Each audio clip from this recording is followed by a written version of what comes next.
कृष्णारी मंडळी, तर आता आम्ही आपल्या विट्यातल्या सुळकाई मंदिरावर आलो आहे. इकडं आपलं सुळकाई देवीचं मंदिर आहे आणि इथं आता चाऱ्याची झाडावर चढलो आम्ही, ज्याला रानमेवा पण म्हणतात आपल्या इकडे. मी सगळी वर चढलोय. इकडं मी, इकडं लहान भाऊ चढलाय आणि या झाडावर इकडे मोठा भाऊ चढलाय. आता मी सगळेच चारे गोळा करतोय पिशवीमध्ये.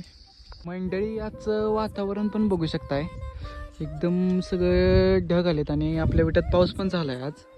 त्यामुळे इकडचं आता वातावरण पण तुम्ही बघू शकता, एकदम शांत आणि मस्तच. आता इकडं समोर बघू शकता, हे इकडचं पूर्ण झाड भरलं आहे. आता आम्हाला आता जे जे हाताले तेच फक्त आम्ही घ्यायला लागले. ते जेवढे हाताले तेवढे ते तोडून घेतोय आणि तसं तोडण्यावर आम्ही एक एक एक एक खायला पण लागलोय.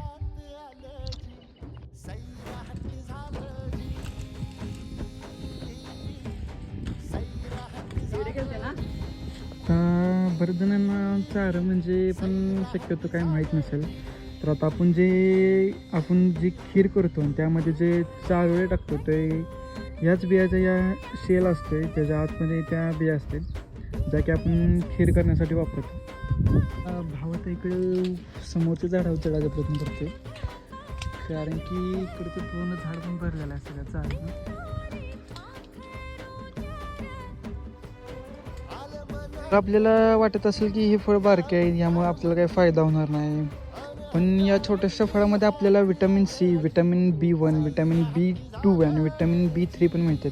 विटॅमिन B3मुळे मेटाबॉलिझम चांगलं होते, विटॅमिन B2मुळे आपल्या डोळ्यांसाठी, आपल्या त्वचेसाठी चांगलं आहे. विटॅमिन सी आहे, विटॅमिन सीमुळे आपल्याला पण त्वचेसाठी खूप चांगलं आहे. मी या झाडावर चढलेलो, आता मी थोडंफार काढले चारं, अजून इकडं बरीच चारं आहेत भरले सगळं झाड. इकडं आम्ही आमच्या स्वीटीला बांधलेलं झाडाला, तिनं पूर्ण अंगाला असं कळा लावून घेतले बघा तसंच. तर आता चारं खाऊन झालेत आणि करवंद तोडायला आलो आता आम्ही.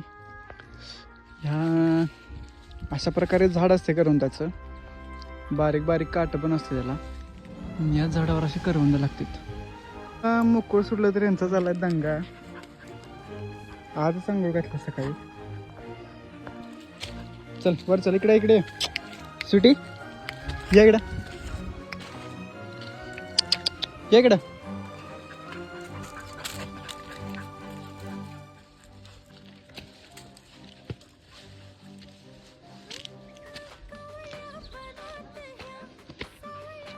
तर आता आम्ही बरेच चारे गोळा केलेत. या साईडला आपलं सुळकाई देवीचं मंदिर, या साईडला आपलं विटा, आणि आपल्या या पेजवर अशा प्रकारे बरेच असे व्हिडिओ येणार आहेत, त्यामुळं या पेजला आपला फॉलो नक्की करा.